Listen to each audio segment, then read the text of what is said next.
నార్మల్గా cinema actors అందరికీ trollers అంటే భయం, కానీ ఆ ట్రోలర్స్నే మీరు వెరైటీగా తిడుతూ మీరు భయపెడతారు. కొత్త కొత్త ఇవన్నీ పెట్టారు.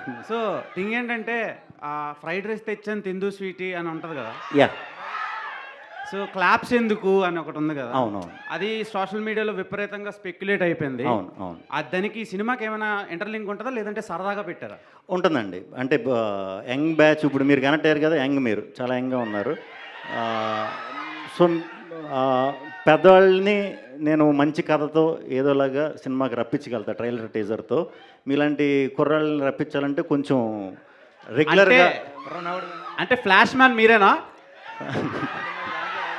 ఫ్లాష్ మ్యాన్ వారస్ అండి మీలాగా నేను కూడా. So I hope and I wish ఇది పెద్ద బ్లాక్ బస్టర్ అవ్వాలని కోరుకుంటాను. థ్యాంక్ యూ అండి. నయన్ సారిక గారు, హలో. మీరు యాక్ట్ చేసిన సినిమాలన్నీ మంచి సక్సెస్ అవుతున్నాయి, ఎక్కువ యూత్ ఆడియన్స్ని గ్రాప్ చేస్తున్నారు. సో ఈ సినిమాలో ఎలా ఉండబోతుంది, అండ్ ఫీమేల్ డామినెన్స్ ఎక్కువ కనిపిస్తుంది ఇందులో, సినిమా వరకు ఎలాంటి ఎక్స్పీరియన్స్ ఇవ్వగలరు? Yes, so this is, for me అయితే it is once in a lifetime kind of character, and thanks to Maruti garu అది ఇచ్చినందుకు, and he believed in me, and I hope I have done justice, Maruti garu. Yeah.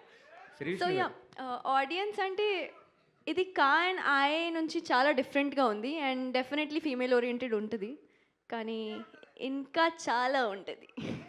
Sri Vishnu గారు, రతన్ గారు, మీరు మామూలుగా అసలు comedy అనగానే ఇంకా కింగ్ ఆఫ్ ఎంటర్టైన్మెంట్ పెట్టుకున్నారు కాబట్టి కామెడీ అదరగొట్టేస్తారు. బట్ మీరు వస్తాను ఇంకొక సినిమా వచ్చేసి అది కొంచెం థ్రిల్లర్ జోనర్ కదా. థ్రిల్లర్ అండి. సో ఫస్ట్ ఇదా అదా ఉంటుందా? ఇదే ఉంటుందండి. ఫస్ట్ నవ్వించి తర్వాత థ్రిల్ చేద్దామని.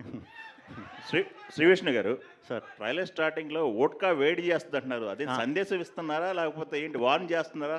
ఓట్కా వేడి చేయడం అనేది ఏంటి?